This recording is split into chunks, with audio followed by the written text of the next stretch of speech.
Hi, welcome to My Cupcake Addiction. My all-time favourite movie as a kid was The Lion King. So today we're going to be making a Lion King inspired safari cake that's not just safari on the outside, it's safari all the way through.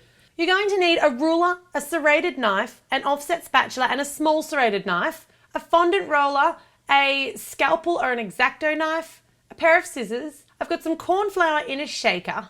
I've got some non-stick cooking spray and I'm using the vanilla cupcake recipe from the Cupcake Addiction recipe book, which I'll link to down below. I've got a double batch of our straight vanilla cake recipe. I've got some extra bowls and some food colours. In the food colours, I've got black, red, yellow, orange, and some bright white. I've got some black fondant and a few spare Ziploc bags and some cocoa and 2 spoons. You can also use brown food colouring in place of the cocoa. I've got some of our perfectly pipeable buttercream frosting and I will leave a link to that recipe in the description box below, but I've coloured mine orange, red, yellow and white. I'm using one of my recent baking finds, the Wilton Easy Layers tin set. So this is basically a set of 5 6-inch round by about 1-inch high cake tins. Instead of having to wait when you're making rainbow cakes or layer cakes for each individual layer to bake, you've got 5 short tins and you can just bake them all together. I'll leave a link where you can find out more about that tin set in the description box below. I've teamed up with a couple of my fellow baking channels to bring you guys a little assortment of recipes that you can make using this tin set. And I've also got some of those tin sets to give away. So I'll leave details down below on how you can enter the competition to win one of those tin sets, and each of the channels in this collaboration has a set to give away. I'm presenting my cake on a black cake board today, but you can use any colour you like. I've also got my printable safari animal template, which I will link to in the description box down below. I've got my trusty old craft mat, and I'm using that today just to make sure that I don't scratch up my benches as I'm cutting out my animals. The first layers we're making today are going to be 2 of the cheetah or leopard print. So you want to take a couple of tablespoons of your vanilla cake mix, just depending on how durable your Ziploc bags are, press it down and seal it up, pop it off to the side. Then I took 3 tablespoons of that vanilla mix and put it in 2 separate bowls. One of those bowls I'm adding a bit of cocoa to or brown food colouring, and you just want to stir that through just to colour it like a light chocolate brown for the inside of our leopard spots. And the other one you want to add some black food colouring to. You're going to need a little bit of food colouring here because you do want it to be nice and black. Scoop that brown and that black both into separate Ziploc bags and seal them up. Prepare your pans with a generous amount of your cooking spray, and then you just want to take your scissors and cut quite a generous sized tip off the yellow cake mix or the vanilla cake mix, and then a finer, smaller tip off both the black and the brown. I'm going to pipe a really thick stripe or a thick circle of that vanilla cake mix in each of those pans, and I am using a vanilla or a yellow cake mix here, not a white. Put a very, very thin layer of cake in the bottom of the pan and then level it out with a spoon, and then taking your black bag, you want to pipe a dot in the center of one of your tins and then like a target around it, so a circle around it or a stripe of black around it. You want to repeat this in both of your cake tins. This is where it starts to get a bit tricky. You want to take your brown cake mix now and you're going to pipe the brown directly on top of that black. So on top of the dot and then on top of each of the lines, not beside it. The reason that I love this particular cake recipe is because I know that it's thick enough to hold its own for this particular design. Once all of your targets are piped, take that yellow cake and you're going to pipe it in the spaces in between each of your target circles. You've really got to pipe it in here because if you just tried to spread it, you'd collapse all of the design that we've made. So be a bit careful and just try to keep as much of that pattern sitting where it is as you can. You want to bring this cake mix all the way up to the outer edges of your cake tin because you need them to rise and you need all of your layers to be about the same size, but they are quite thin. So you want as much cake as you can get in your safari cake. Once you've piped all of that yellow cake on, I just went around and did kind of like another half a circle or a half a line at little random intervals. This is just to add a little bit more of that cheetah pattern into the cake because you don't want to have not enough, but the top of this is going to rise and get carved off, so don't be too fussy. I just did the black with the brown on top and I didn't worry about the last layer of black to cover that brown. Once you're done, you can either stick them in the oven to start cooking or you can sit them to the side and you can cook all of your cake layers together, but they're only going to take about 10 to 15 minutes. For our zebra now, we're only going to do one zebra and that's going to be the center layer of my safari cake. So I'm adding some of that bright white food coloring. Now that my mix is nice and white as a zebra should be, I'm scooping it into a Ziploc bag and then you want to cut another generous sized corner off. So it should be quite a fat tip. Grease your next pan with that cooking spray, and for this one you're going to pipe the same sort of a fat sausage of that white cake mix around the outer edge. You want to give that sort of a double layer because you do want to build up those edges a little bit. And then you can take that white and you want to pipe a really big blob of that cake mix in the middle. Taking your black now, you want to insert another blob, and I'm actually going to shove the bag right inside the white and sort of let the black spill out a little bit. And then I'm going to pop the white inside the black. So you'll see it's kind of like bulging that mix out. Because this particular design is better suited to a thinner or more liquid cake mix, you want to take your pan and just give it a couple of good taps on the bench. Then you want to keep going with your design. So once again, another blob of the white, and then another blob of the black.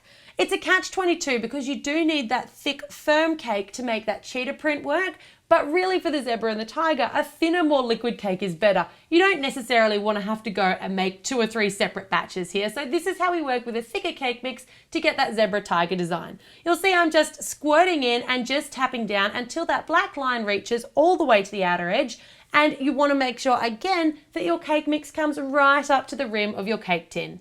Make sure that you've got at least a full Ziploc bag full of your black cake mix, and then chuck the rest of your brown and your white into that vanilla cake mix with a generous amount of orange food coloring. Mix it all the way through and you'll have sort of like not a bright orange, but like a brownie orange. Scoop that into your last Ziploc bag and then cut off another quite fat, generous tip. Don't forget to grease your trays again, but it's exactly the same as our zebra print. So those 2 fat circles around the outside and then a big blob of orange in the center, followed by black and orange and black and a few taps. Your 2 tiger layers are ready to go into the oven, and you'll know they're all cooked when they spring back when touched in the middle. While those are baking and cooling, you can roll out your fondant. Don't roll it too thick here. You want it nice and thin, and then using your scalpel or your X-Acto knife, you just want to sort of separate the amount that you need because it will dry out. Carefully trace around whatever shape you're doing. I'm using the rhinoceros and I've pre-cut out the rest of those shapes. And I'll also mention that when I printed them on a relatively thick cardstock, just so they're a bit sturdier for me to hold in place as I'm cutting. I sort of cut out the base shape of my animal, and then I went in with the little scalpel and just really fined up the details so that I wasn't pulling the fondant and so that I've got a really nice shape. And then using my fingers, I just neatened up around the edges so there were no kind of rough edges. Store those in between a folded over piece of plastic wrap so that they don't dry out, and you can make them a couple of hours in advance and sit them off to the side until you're ready to use them.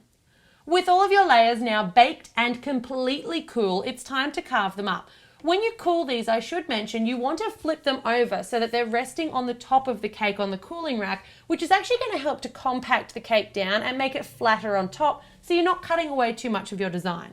Using your large bread knife, just trim off as little as you can get away with to make those tops as nice and level as possible and cutting away as much of that crispy golden edge as you can.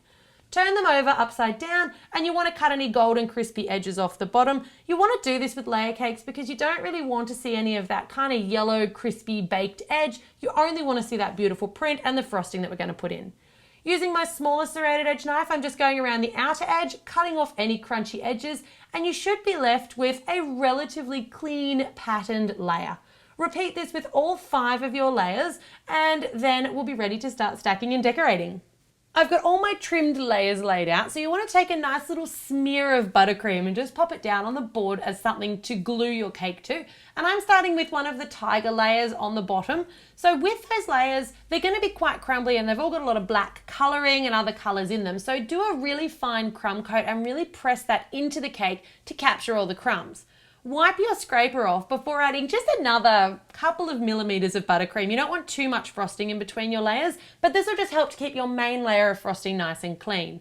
Now I'm going to take one of my leopard print layers and pop that on top, adding yet another crumb coat before adding my actual layer of frosting. After that leopard comes our zebra, and then we're going to add the other leopard and the tiger on top to kind of even out the positioning of all of our different prints. Once your cake's all stacked and your tiger's on top, you want to give it a crumb coat with that orange frosting. So you can see I'm using my offset spatula and I'm really working that frosting back and forward so it's going into all the creases and capturing all the crumbs as well as on top. So this is just a really thin layer. Pop that off into the freezer for about 30 minutes and let that crumb coat set. Once it's set, you want to start at the bottom with your yellow frosting for sort of the bottom of our Savannah skyline. And I'm just putting it on the bottom edge of my spatula before applying a generous amount of it to the base of the cake.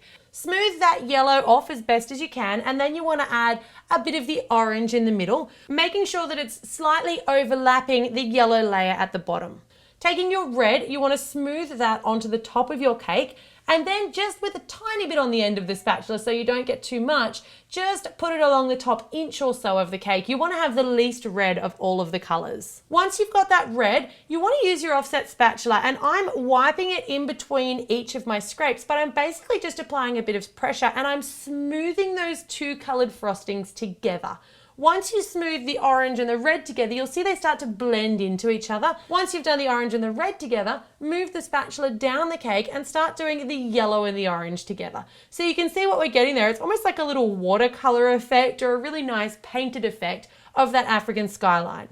I'm gonna take a ruler now. This is my cake decorating ruler, so whatever one you use, make sure it's clean and dry. But I'm just gonna scrape a very, very light layer off the outside of that cake to get it as smooth and as neat as I can. Be careful that you don't scrape too much and actually hit the cake underneath. To even off the top, I'm using the offset spatula, and you'll see that I'm just lightly dragging the edges of my cake back into the center. So it just really evens them up and gives you a bit of a sharp edge. You can finish your cake off by taking your pre-cut out fondant animals and just sticking them straight to that buttercream.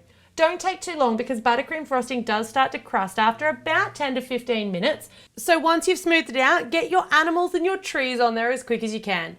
If you're a bit time poor, the outside decoration for this cake is so incredibly simple. You could just do this on a straight 6-inch chocolate cake or a vanilla cake for a really cute, really fast, and really easy Lion King themed safari cake. I hope you guys have enjoyed my take on a Lion King themed cake. This was such a lot of fun to make, and when we cut into it, check out those layers inside. There's so much going on. They are absolutely amazing. This cake is a showstopper. Make sure that you check out those other channels. I will link to the playlist down below. As always, thanks very much for tuning in to My Cupcake Addiction.